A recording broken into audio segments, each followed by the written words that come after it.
reason why this technique is not used by them anymore is, anyone guess? It's just, you can see the screw, it's ugly. Yeah.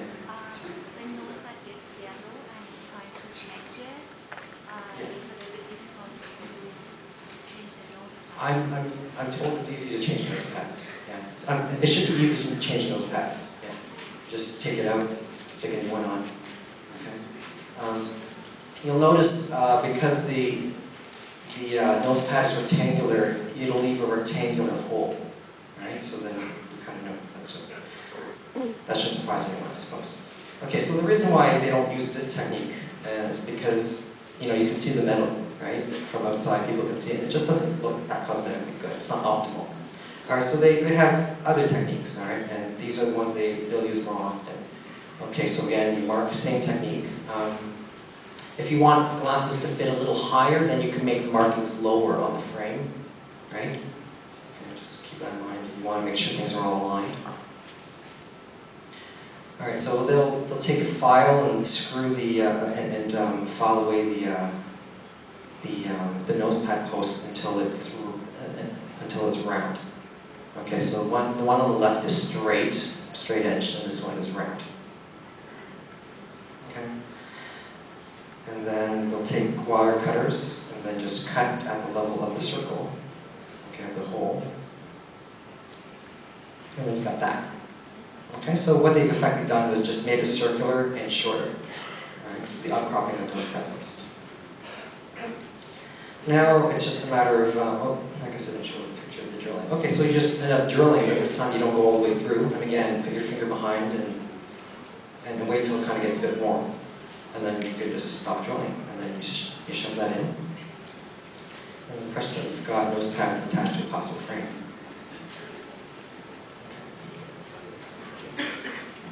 And that's the image from the outside. And if you look closely, there is a little circular thing. You can tell where this, the drilling occurred, but you have to look for that. So that's a much better cosmetic technique.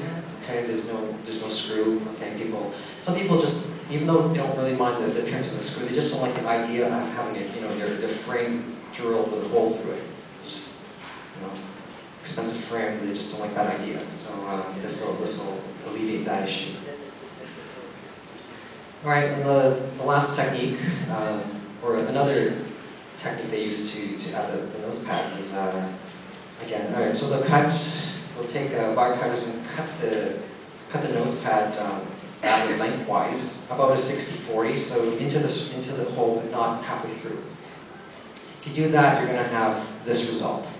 So the main 60% will be still affixed, and the 40% will kind of start tilting out. Okay. So you just remove that part, and we don't want that. And then you'll have that remaining 60% of the post, and what you do is, again, you cut at the level of the hole until you have this.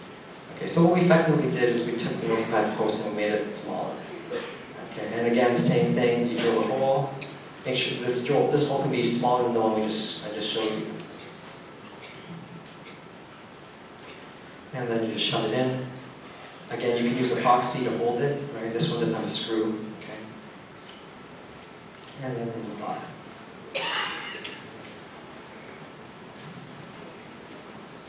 All right, so that's my little blurb on adding nose pads to plastic frames, okay?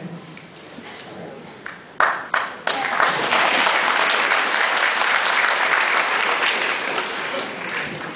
Okay, so that's a bread and butter technique. It's used almost, I don't know if I think they almost modify all plastic frames that go to the store. It's like, they always look at every frame and go, it's too low, it's too low.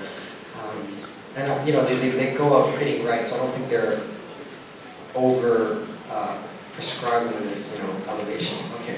The next thing is another huge bread and butter issue is what I call minus lens edge faceting.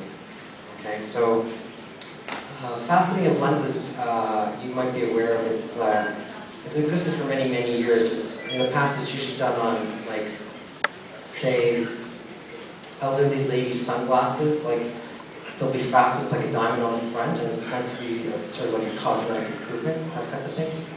So you might have just like a, diamond facets on the lens, right? And again, it's usually just typical RXs and just not on the front just as a, to make it a bit more interesting to look at. But no, there's no actual purpose for that other than cosmetics. Minus lens edge faceting is faceting, but it's done for the purpose of reducing that lens edge thickness. And it is cosmetic, right? Make that lens edge not as thick. But again, it's again to reduce that thickness. Because people go, okay, well on the -9, how thick are my lenses going to be, right? Like they want to know, right? So as a rule of thumb, in my experience, I don't know if yours, I'd say for every diopter, it's about 1 millimeter edge thickness, roughly, right? So again, -10 is about 7 millimeter thick. 12 is 1.2, right? Okay. So here's a lens that's been minus lens edge faceted. As you can see, there's I'll give you a different image. This is from the front.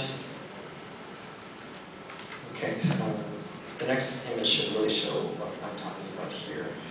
Okay, so here we've got the back curvature, and if nothing was done, this back curvature would go right up to here, right? But what they did is they faceted the back here so that the edge now is only like 3.5 millimeters. Okay, it's much thinner. Right? And from the side, you wouldn't have any sense that was really high minus lens. Okay. Here's another example. Okay, and if done well, then you kind of you can have it smooth so there's no ridges or faces, what I call faces. So there's a face edge, right? So you've got like an edge there, an edge there, an edge there, an edge there, and then you kind of can make out the line there, right?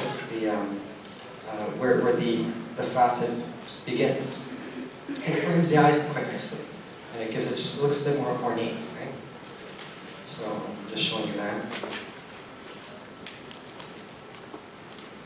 Okay, so and there you can really see how thin the edge has become, right there.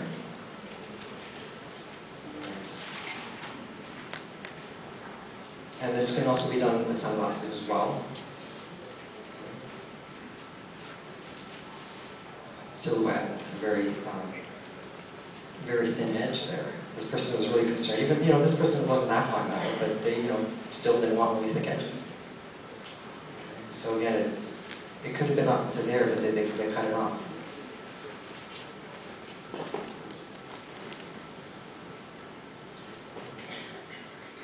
And this is from the back.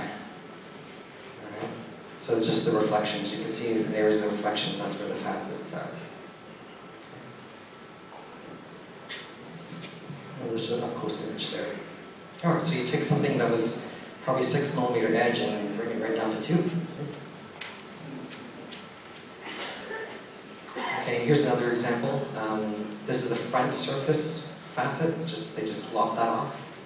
Alright. And added rhinestones. And then you've got the non-polished edge, of course, is there. Okay. So again, they took the edge thickness and just cut it in half. Right from the front.